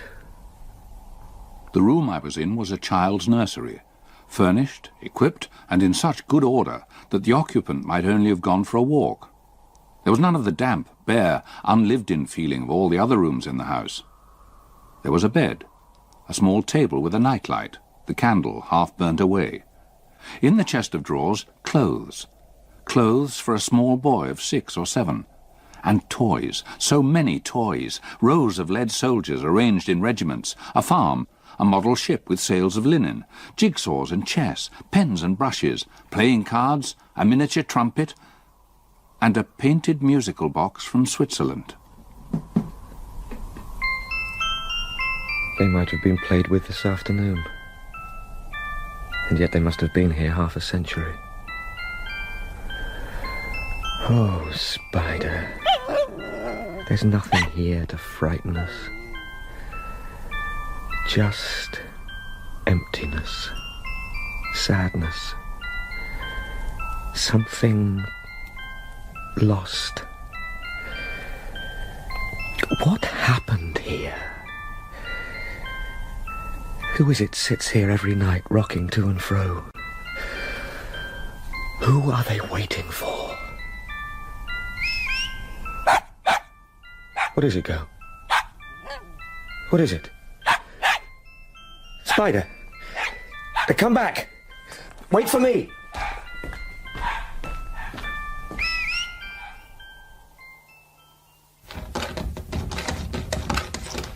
All right, girl, quiet now. Quiet. There's nobody there. Spider, quiet. Look, I'll show you. There's nobody out there. Spider! Come back! Spider! Spider! Here, girl! Here! Spider! Come on, Spider, where are you? Spider! Here, girl, come on, girl! Spider! Oh, God. It's quicksand.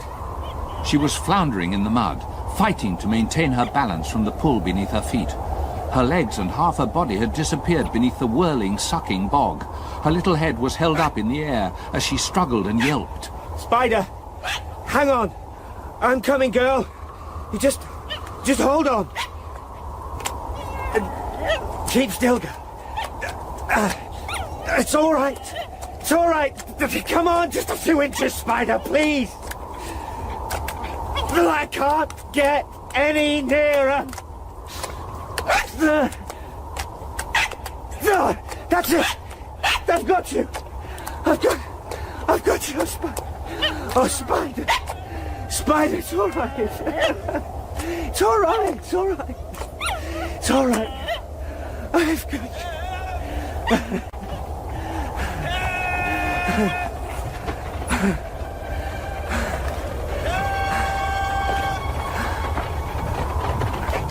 Leave me alone. Please, God. Leave me alone.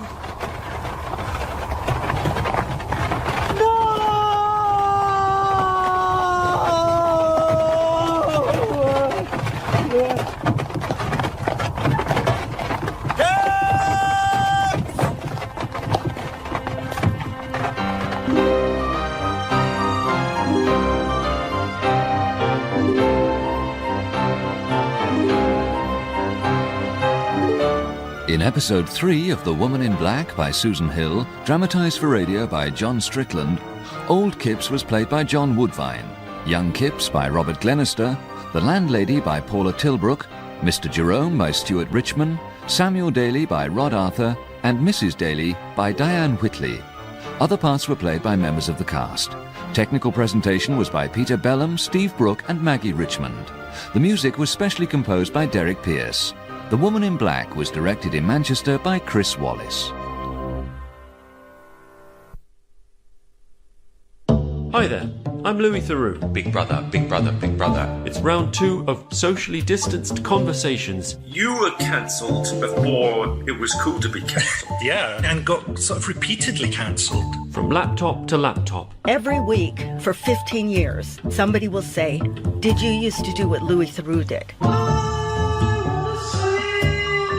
I think I'm too close to the mic. I was going to say I'm just such a huge fan. You should have said that at the beginning. I would have been so much more relaxed. Grounded with Louis Theroux, available now on BBC Sounds.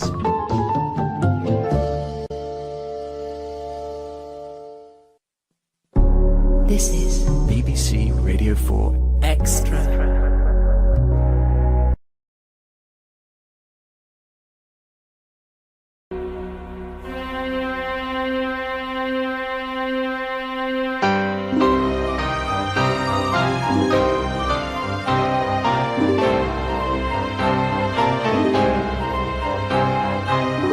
The Woman in Black, from the novel by Susan Hill. Adapted for radio by John Strickland.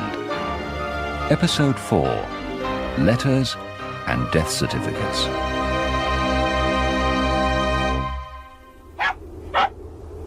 Kipps! Mr. Kipps! No! No! Arthur! Mr. Kipps! No! Arthur, it's all right. It's all right. It's me, Sam Daly. What the hell are you doing out here, man? You'll catch your death. Mr. Daly? Oh, God, I thought you... All right. Don't waste your breath trying to talk. Let's get you out of here. Come on. She was at the window. She was watching me. I saw her. She was watching me drown. Someone whistled. Spider ran. I tried to call her, but she wouldn't come back. Spider! She's here, it's all right. She'll do, won't you, girl? Now, come on. You able to walk? Yeah. There's a door. It's upstairs. It wouldn't open. I was going to use the axe and break it down, but it swung open before I did it. Now, that's it. Come on. Easy now. There was a chair.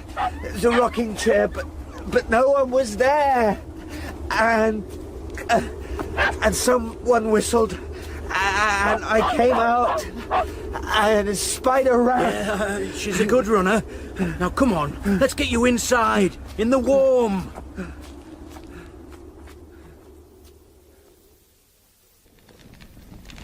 But the trap. That pony and trap. Out the front. But... Oh, I still like to make use of it now and again. It's a pleasant way to travel, and it's a sight safer than a motor car across that causeway. What did you think? I'd heard others. Another. Oh, aye. Keckwick, perhaps? No, not Keckwick. Well, you were told to take care. Now then, set yourself closer to the fire, warm up a bit. No, I'm better. I'm all right now. It was... I could use a drink. Oh, I can't help you there. Here, have a swig of that. Oh, thank you.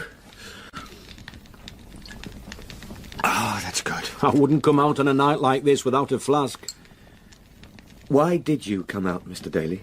I had you on my mind. I weren't happy. It began to unsettle me. But it's quite early in the morning, isn't it? I've become so confused. Middle of the night. I kept waking. Like I say, I had you on my mind. And it's a good job I came when I did. Yes, I'm very grateful. I can't actually remember. I can't even remember how I got in here. I carried you in, Arthur. You were pretty far gone out there. Well, I am extremely glad to see you, Mr. Daly. Aye, you've good reason. People have drowned on that marsh before now. Yes. Yes, I know that now. I was being pulled under, and the dog with me. And she was watching it all. Anyway, there. Now you've come to a bit more, you best get whatever you need and we'll be off. Off? Aye. I came to see how you were faring in this godforsaken place.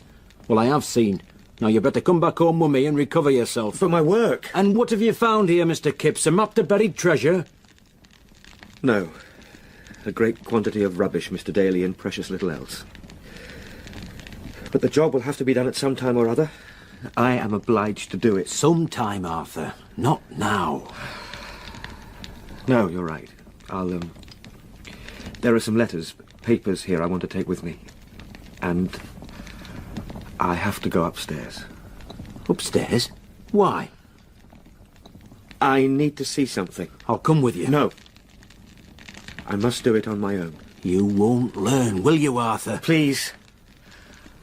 I have to. Go on, then. I'll wait for you here. Just shout if I there's won't any... be long.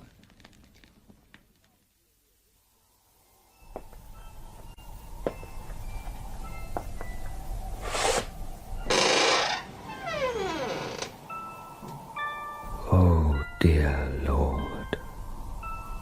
The room that had been so ordered only hours before now lay in a state of total disarray.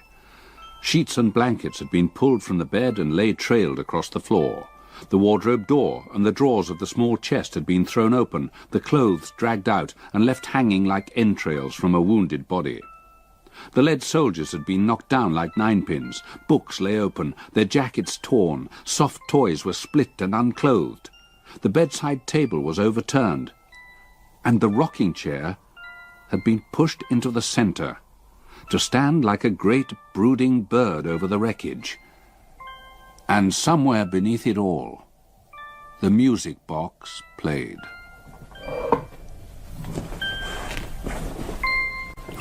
Mr. Daly, I'm ready when you are.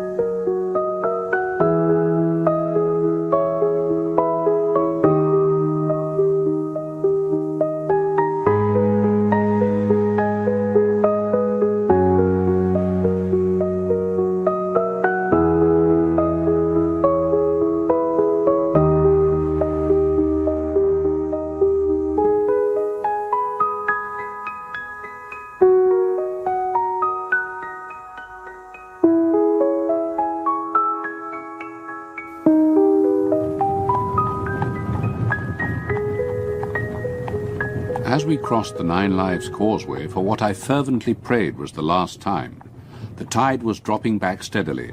The sky was a uniform pearly grey, the air moist and cold and still. The marshes lay dull and misty all about us, and ahead the flat countryside stood dripping and colourless.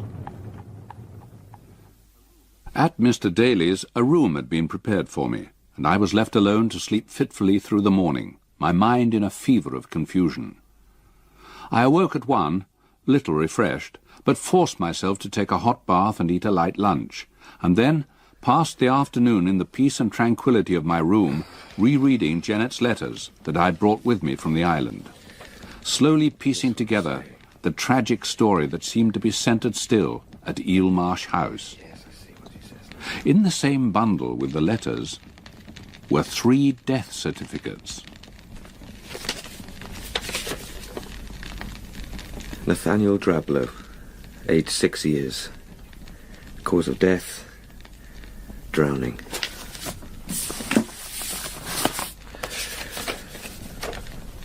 Rose Judd, nursemaid.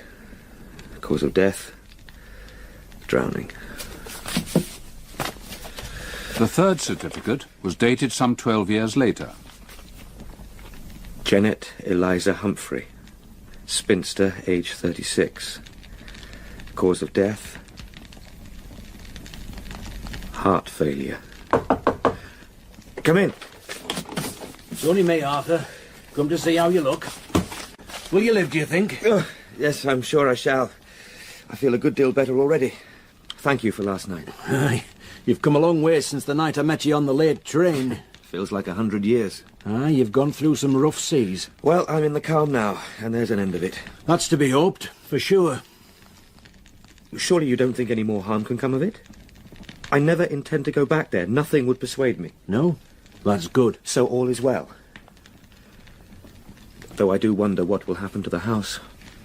I can't imagine anyone wanting to live there. Do you suppose that poor old Mrs. Drablow was haunted by... Our sister. Sister? The woman in black? Janet Humphrey. She was a sister. Alice Drablow's. Or Alice Humphrey as she was before she wed Morgan Drablow. And did she too have to endure those dreadful noises out there night and day? I wonder how she did it without going out of her mind. Perhaps she didn't. Was there something I still did not see, Mr. Daly? If I had stayed there any longer, would I have encountered yet more horrors? That I can't tell. But you could tell me something. Come on, we're a good way from the place and my nerves are quite steady again. I must know. It can't hurt me now. Not you, Arthur. No, not you, maybe. For God's sake, what is it you're holding back? What are you so afraid to tell me? You, Arthur. You'll be away from here in a day or so. If you're lucky, you'll neither see nor hear nor know of anything to do with that damn place again. The rest of us have to stay. We've to live with it. With what? Stories? Rumours? With the sight of that woman in black from time to time? With what? With whatever will surely follow some time or other. Crythin Gifford has lived with that for 50 years. It's changed people. They don't speak of it. You found that out. And those who suffered worst say least. Jerome, Keckwick. How do you mean, suffered? Very well. If you must be told, then you must. Janet Humphrey never married. She gave up her child, the boy, to her sister and her husband, Alice and Morgan Drablow, because she'd no choice. At first she stayed away, hundreds of miles away, in Scotland. And the boy was raised as a Drablow, never intended to know different. But in the end, the pain of being parted from him, instead of easing, grew worse for Janet. And so she returned to Crythin. She wasn't welcome at her parents' house, and the boy's father had gone abroad, so she took rooms in the town. Are you sure you want to hear this? Go on, please. Well, at first Alice Drablow wouldn't let her see the boy at all. But Janet was so distressed she threatened violence, and in the end the sister relented, just so far. Janet could visit very occasionally, but never see the boy alone, and never disclose to him who she was. No one ever foresaw that he'd turn out to look so like her, or that the natural affinity between them would grow out. The little boy became more and more attached to her, and as he did so, he began to be colder towards Alice Drablow. Janet planned to take him away, but before she could do so, the accident happened, just as you heard. The boy, the nursemaid Rose Judd, the pony trap and its driver, Keckwick. Keckwick? Keckwick's father. And there was the boy's little dog, too. My God. Well, that's a treacherous place. You found that out. That sea fret sweeps across the marshes. The quicksands are hidden. So they all drowned? Aye. And Janet Humphrey watched. What? She was back at the house, watching from the nursery window, waiting for them to return. That poor woman. The bodies were recovered, though they left the pony trap that were held too fast by the mud. And from that day on, Janet Humphrey began to go mad. Was there any wonder? No. Mad with grief, and mad with anger, and a desire for revenge. Revenge? Aye. Well, she blamed her sister for letting them go out, though it was no one's fault. That mist comes down without warning. Out of a clear sky. Now, whether because of her loss or a madness or what, Janet also contracted a disease, which caused her to begin to waste away. The flesh shrank from her bones. The colour was drained from her. She looked like a walking skeleton. When she went about the streets, people drew back. Everyone were terrified of her. And eventually, she died. She died in hatred and misery. And as soon as ever she died, the hauntings began. And so they've gone on. What, all the time? Ever since? No. Less these past few years. But she's still seen, and the noises heard, by folk chancing to be out on the marsh. And presumably by old Mrs. Drablow. Who knows? But Mrs. Drablow is dead now. There, surely, the whole matter will rest. Whenever she's been seen, in the graveyard, on the marsh, in the streets of the town, however briefly and whoever by, there's been one sure and certain result. Yes? In some violent circumstance, a child has died. What? You mean by some accident? Oh, generally an accident. Once or twice it's been after an illness that struck them down within a day or night, or less. You mean a child of the town? Any child. Jerome's child. Mr. Jerome. Which would explain his behaviour in the churchyard. But surely, children sometimes do die. They do, Mr. Kipps. They do. And is there anything more than chance to connect these deaths with the appearance of that woman? Chance? Oh, you may find it hard to believe, Arthur. You may doubt it. Well, no, We know. I do not doubt, Mr. Daly.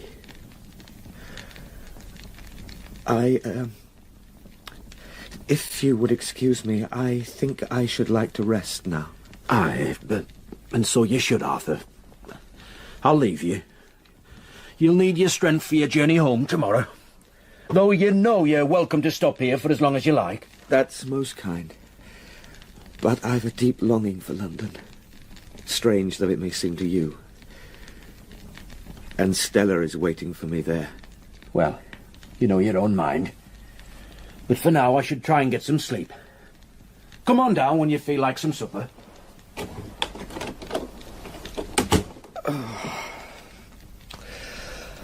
Oh, dearest Stella. Why did I ever come up here? How I miss you. I slept long but wretchedly. I slept, but woke every hour from turbulent nightmares, my body bathed in sweat. I slept, but the woman in black was sitting on the end of the bed, pushing her face suddenly down close to mine, so that I sat up and cried out in terror. I slept, and my head rang with the sound of the child crying out on the marsh, the rocking chair crashing to and fro, the splintering of the pony trap as it was sucked into the quicksand. And all the time, held up before my mind's eye, were those letters and the death certificates, every word of which I feverishly repeated over and over and over. Rose, Judd, nursemaid, 6 years. Cause of death. Drowning. Rose Judd. Janet, Eliza, death. Humphrey. Drowning. Spinster. Janet, Eliza, Humphrey. Age 36. Spinster, age 36. Cause of death. Cause of death. Heart failure. Heart failure.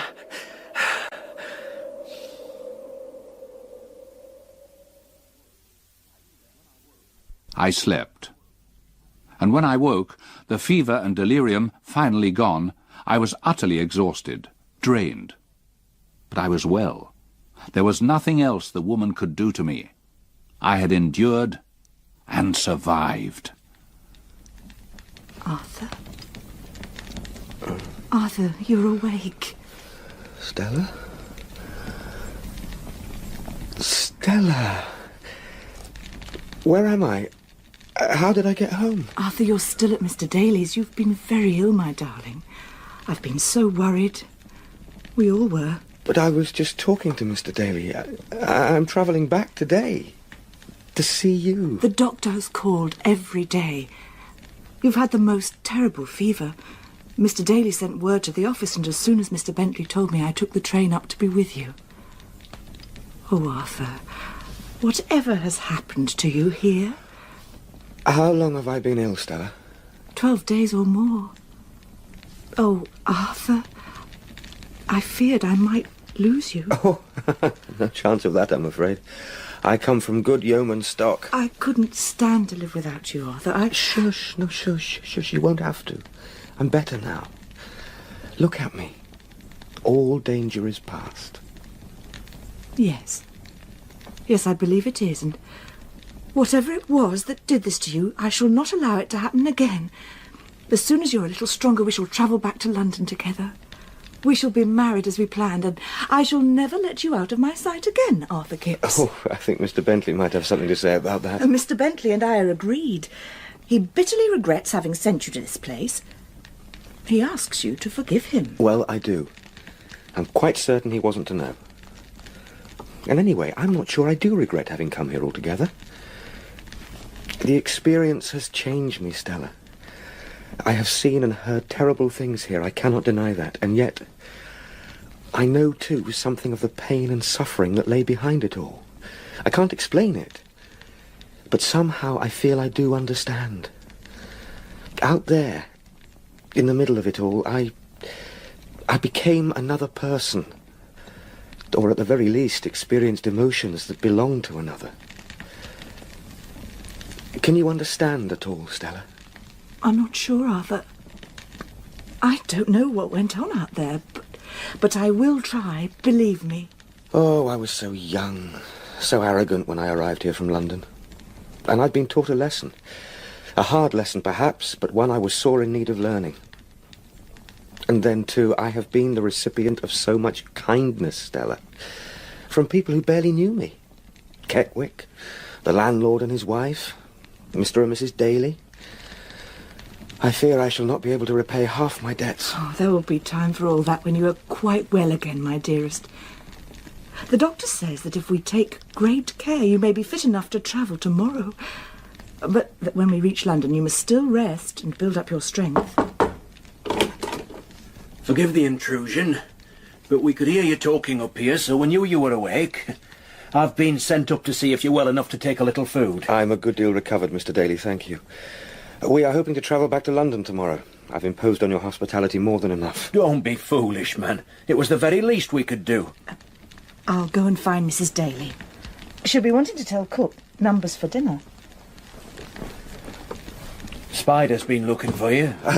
How is she? Oh, she's none the worse. I shall miss her a great deal. I think we grew quite fond of each other. I was going to ask you if you might let me take her back with me. But I don't think she's a London dog. I should hope she's not. But she'll be whelping some time or other. If you're serious, I'll keep one of the pups for you. Well, it would certainly be a good reason for you to come and visit us. Aye. Well, no, not that you need a reason. You know that, I hope. I owe you my life, Mr. Daly. I shan't forget that. I'm not a city man myself, but we usually visit once or twice a year. And we'll certainly make it our business to come and check up on you. I must know, Mr. Daly. No, what? You told me that a child has always died in Crythin Gifford whenever the woman in black has been seen. Aye. I must know. Nothing. Nothing has happened. Oh, pray God it may not. Pray that the chain is broken, that her power is at an end, that I was the last ever to see her. Aye. Pray God. She was a poor, troubled woman. The following morning we left the house. There was a sadness at parting company with Mr. and Mrs. Daly, but in truth, nothing more. I did not wish to see the town again, did not want to risk meeting Mr. Jerome or Keckwick, and most of all, I didn't want to catch so much as a glimpse of the distant marsh. The doctor had told me to put the whole thing from my mind, and with Stella beside me, it already seemed as if it might all have happened to another person altogether. Little did I know that the worst was yet to come. Stella and I returned to London, and within 6 weeks we had married, quietly and without fuss. We were as happy as a young man and his bride could possibly be, content in each other's company, not rich, but not poor either, busy and looking forward to the future. A little over a year later, Stella gave birth to our child, a son, whom we called Joseph Arthur Samuel. Mr. Daly was his godfather. Oh, I was so filled with joy and contentment in my life that I never so much as thought about the past. Eel Marsh House, the Drablow estate, Janet Humphrey, these were names that were never mentioned again. And I was in a particularly peaceful, happy frame of mind one Sunday afternoon in the summer of the year following Joseph's birth. We had gone to a large park, 10 miles or so outside London.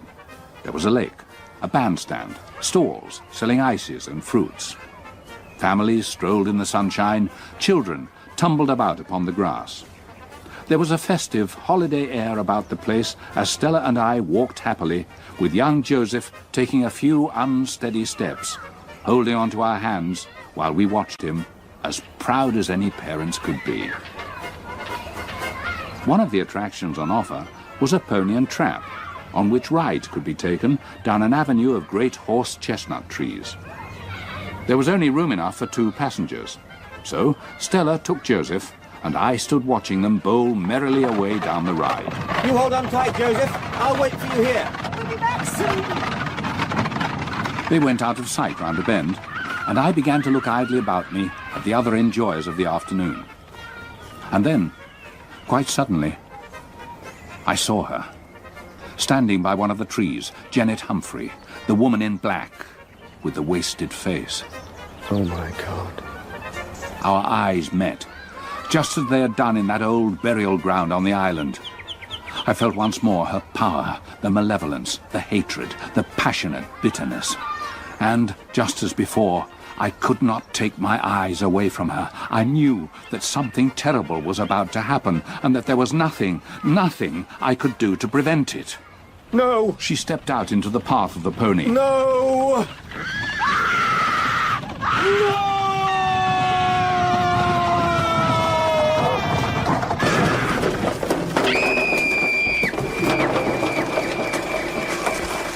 Our baby son, little Joseph Arthur, was thrown against a tree. He lay, crumpled on the grass below it. Dead. And 10 long months later, Stella too died from her terrible injuries.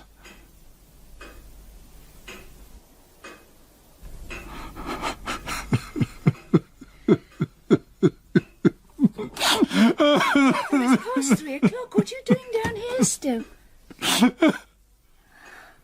I'd seen the ghost, and she had her revenge. Arthur, what is it? What's wrong? Oh, Esri. Oh. I'm so sorry. Forgive Forgive you for what? Oh, so many things. Things that made me what I am today, an old man haunted by his past. Stella. Forgive me. You've never spoken to me of her. In all these years, Arthur. Why? What happened to her? I can't speak. I can't speak of her, Esme. Even now I can't speak. Which is why I've been writing it all down. It's all here for you to read after I'm dead. Arthur, Tonight, when the children were telling ghost stories and they asked me to tell one and I shouted at them to leave me alone, It doesn't matter, Arthur. They've forgotten about it already. But they were right, Esme. I did have a story, a true story. And I knew that until I told it, not aloud by the fireside, not as an idle diversion, but until I exorcised it, I would have no rest from it. And that is what I've done tonight. I've set it all down on paper, every detail. At last. And if I weep now, Esme, they are tears of relief at having driven this ghost from within me after all these years. Oh, Arthur. Arthur, there. They were almost back. And we would have gone, Esme. We would have been safe. They were almost back. They'd almost reached me. It's all right, Arthur. It's all over now. You're quite safe now. I saw the ghost of Janet Humphrey. And she had her revenge.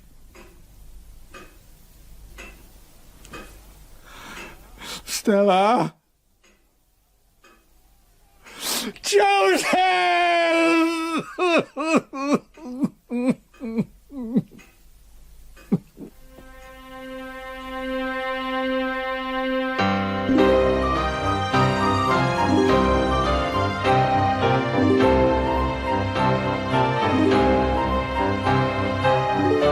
In the final episode of The Woman in Black by Susan Hill, dramatised for radio by John Strickland, Old Kipps was played by John Woodvine, Young Kipps by Robert Glenister, Esme by Paula Tilbrook, Stella by Jane Cox, and Samuel Daly by Rod Arthur. Other parts were played by members of the cast. Technical presentation was by Peter Bellum, Steve Brooke and Maggie Richmond. The music was specially composed by Derek Pierce. The Woman in Black was directed in Manchester by Chris Wallace.